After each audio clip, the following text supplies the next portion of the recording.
Ο Καρδούλης έχει δώσει όλα του τα λεφτά. Εδώ τον περιμένουν οι πούτσες μπλε. Τις βλέπετε 1-2. Και εδώ είναι το Παρίσι. Θέλουμε ή 1 και 1-2 να φέρει, δηλαδή ασάκια, ή άσος και 2, δηλαδή να πάει Ελσίνκι. Οι πούτσες μπλε είναι στημένες και τον περιμένουν. Δίνει όλα του τα λεφτά και θα ρίξει μια σακιά με άγχος. Έτσι τώρα χαρούμενος, δείτε. Θεέ μου να φέρει απλά αυτό το βίντεο θα βγάλουμε πολλά λεφτά. Ο άνθρωπος που αποκαλώ αδερφό μου. Θυμηθείτε το, αυτό το βίντεο θα βγάλουμε λεφτά, πολλά views. Πάμε! YouTube θα ανέβει. Έλα σώδιο ρε πούστη.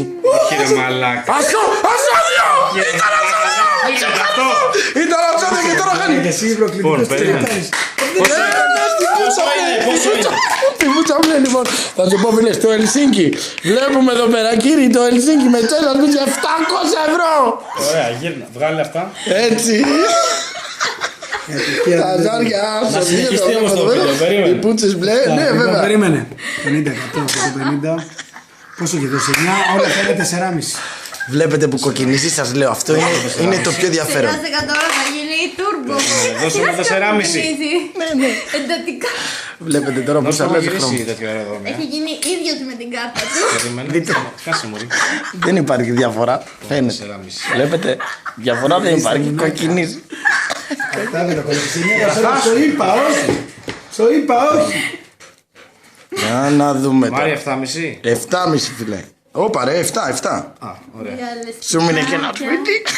4,5. Ναι. Τι θα κάνω. Οι μπλε τέτοιες. 150. Όντως τον περιμένω. Στημένες οι Πρέπει να πούτσες βάλεις μπλε. και εδώ τώρα για να κάνεις και τρίτη. Έλα, φίλε. Πάρτε. Κοιτάξτε από το Παρίσι, πούτσα μπλε το. Πάμε, παίξε. Τέλος το βίντεο, ετοιμαστείτε για πολλά λεπτά. Κάτσα ρίξω και το ζάρι με τον αέρα του νικητή που θα φέρω 6. Να γραφτεί και αυτό. Δεν πειράζει. Εδώ, εντάξει.